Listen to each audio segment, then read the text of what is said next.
bulan dua bulannya itu mungkin uangnya nggak ada penuh, kami minta penuh dibayarkan.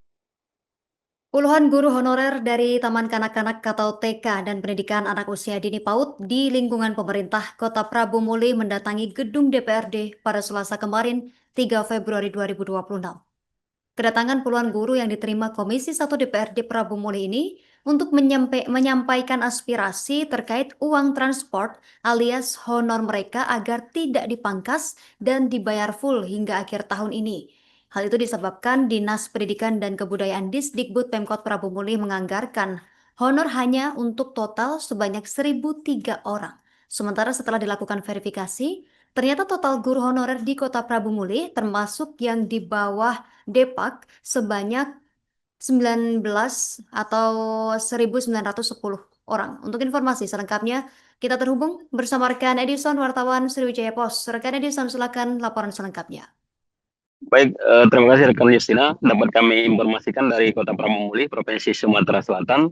Kemarin ada puluhan perwakilan dari guru TK, SD, PAUD, non ASN yang mendatangi gedung DPRD Kota Pramugari untuk menyampaikan aspirasi terkait rencana pemotongan dari Dinas Pendidikan Kota Pramugari uang transport atau honor mereka tahun ini.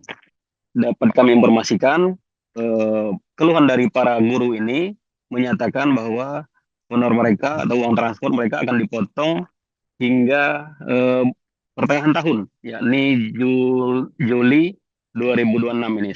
Selebihnya uang transport tidak akan dibayarkan karena tidak adanya anggaran. Dapat kami informasikan bahwa DPRD Kota Prabu Muli menganggarkan sebanyak 3 miliar untuk membayar 1.003 guru TK PAUD dan hingga SMP non ASN di Kota Prabu Muli.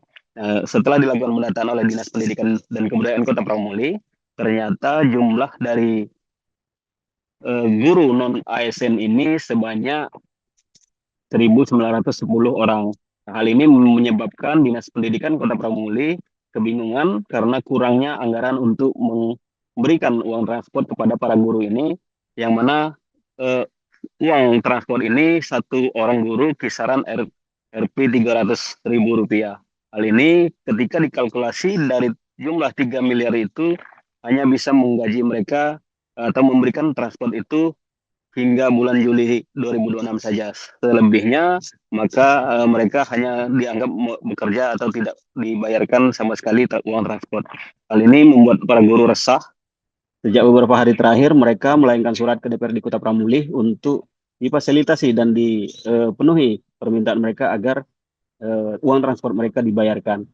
Kemarin para guru ini disambut secara langsung oleh Komisi 1 DPRD Kota Pramugari yang diketuai oleh Bapak Risa Ariansa dan jajaran, dan juga hadir juga Wakil Ketua DPRD Kota Pramugari Bapak Insinyur Dupa Anom, sehingga dalam rapat tersebut disepakati bahwa pembayaran gaji para guru non ASN ini akan ditambah di anggaran pendapatan belanja daerah perubahan atau ABT tahun 2026 ini.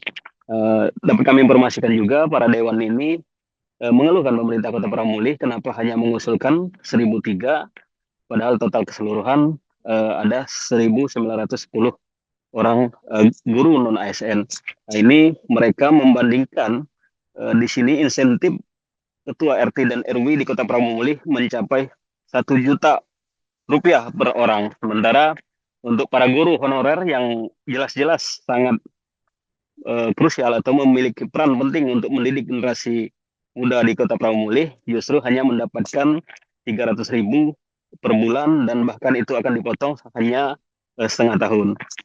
Hal inilah DPRD Kota Pramugari melalui Komisi 1 DPRD Kota Pramugari merekomendasikan pemerintah Kota Pramugari untuk menambah kekurangan anggaran ini di ABT tahun ini, dan kepada guru diharap untuk tidak resah dan tidak ele-elean dalam mengajar atau malas dalam mengajar murid, karena DPRD Kota Pramugari menjamin ini akan dibahas dan akan dilakukan penambahan di ABT 2026 ini. Bahkan diusulkan untuk ditambah tidak hanya 300.000, bahkan bisa lebih.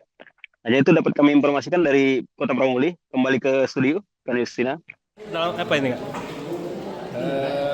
Pak Komisi, terkait tadi ada aspirasi dari Persatuan Guru Taman Kanak-Kanak di bawah naungan PDRI yang menyampaikan aspirasi terkait insentif yang berupa uang transport yang selama ini mereka terima, dan mereka mendapat informasi bahwa hal itu akan dikurangi atau bahkan dihilangkan.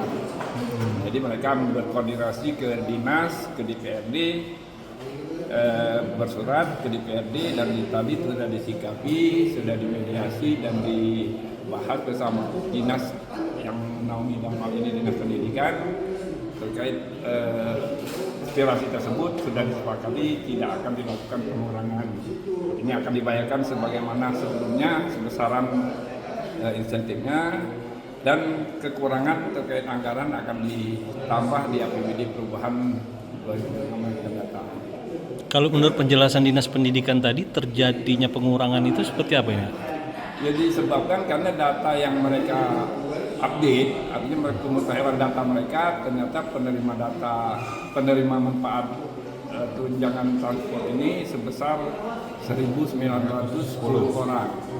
Ya, ini artinya ada lonjakan data dari penerima yang diusulkan sebelumnya.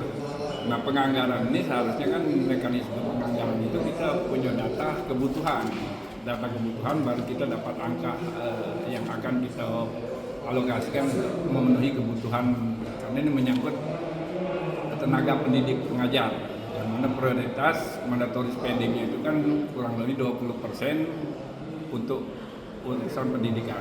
Jadi kalau termasuk insentif, jadi operasional segala macamnya itu harus kita prioritaskan.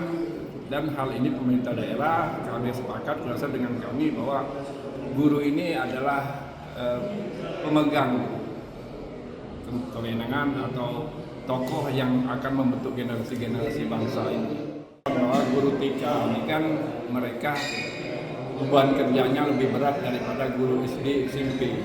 Karena kalau SMP, SD, ya umumnya kan sudah mengerti. Kalau guru TK kan anak-anak yang memang harus dibina, dididik, dan diberikan pengetahuan yang lebih familiar dengan mereka.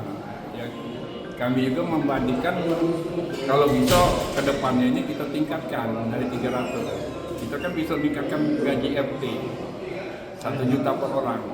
Ya, dengan beban kerja mereka yang lebih beda-beda tipis lah. Maka beban kerja guru ini kan mereka yang akan mencetak generasi-generasi penerus ini, yang kurang lebih untuk operasional kita, pemerintah daerah untuk lebih mensupport terkait kebutuhan dari mereka.